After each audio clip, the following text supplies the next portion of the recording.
Prologue. A plum blossom that never bloomed. The battlefield was silent. What remained of heaven and earth was ash. Broken peaks pierced the clouds, rivers ran dry beneath skies of crimson, and bodies, countless bodies, lay cold as the mountain winds that swept over them. At the very center of the ruins, he stood, Jiang Yun, sword in one hand, blood staining the corner of his lips. The robes that once shimmered with celestial ki now hung tattered around his form, like silk weighed by sorrow. Before him, those who once called him brother, elder, leader, knelt, not in reverence, but in guilt. "Why?" he asked, voice barely a whisper. "Was my strength not enough?"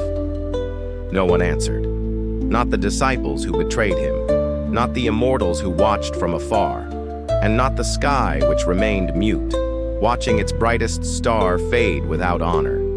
He dropped to one knee. "I became what they wanted. I climbed the path. I swallowed pain, cut ties, shed love, and in the end, I became king of nothing."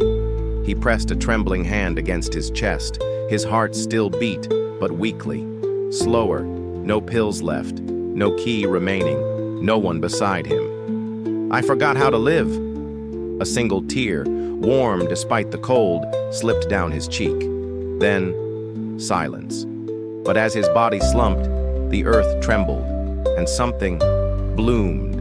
A lone plum blossom, pale gold in color, grew from the scorched soil beside him. It bloomed slowly, delicately, amidst the death.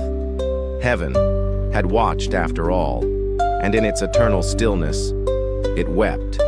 Somewhere else, someone earlier, a breeze rustled the trees in a quiet little town far away. A boy stirred from sleep, lying on a modest straw bed inside a small wooden house. His hair was messy, his breathing light, his heart heavy. Jiang Yun opened his eyes, and the world had not yet ended. Chapter 1. A laughing teacher in a quiet town. The early morning sun washed the red-tiled roofs of Xianxia town in a warm, sleepy hue. Mist clung to the ground, curling lazily around the stone paths and wooden fences, as if the world itself hadn't fully awakened. Jiang Yun sat on the steps of the modest academy, sipping a cup of lukewarm tea.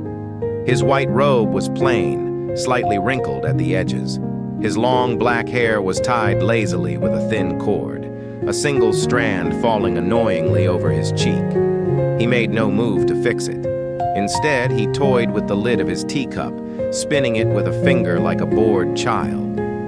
A group of students stood a short distance away, whispering. "That's the new teacher? He looks sleepy. Is he really only 20? Why does he look like an old man who's done with life?" Jiang Yun's lips curled upward. He heard everything. He just didn't care. "All right," he spoke without looking at them. "Everyone into the classroom. We'll begin today's lesson with a simple breathing technique. Don't worry, no one's going to explode unless you do it upside down." The students blinked. One of them, a chubby boy, whispered, "Upside down?"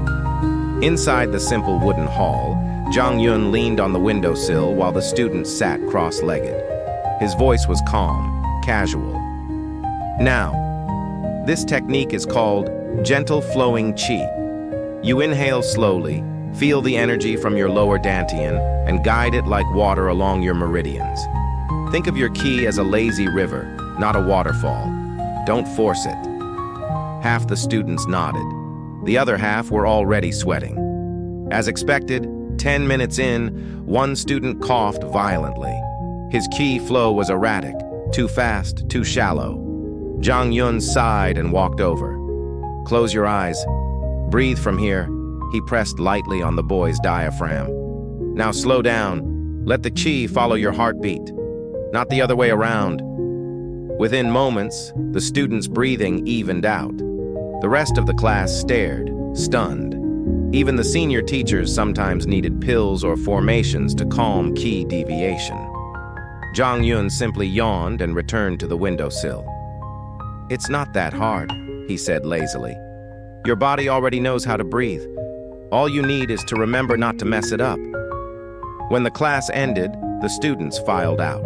Some glanced at him with new curiosity. A few even bowed. Jiang Yun only responded with a nod and a half smile.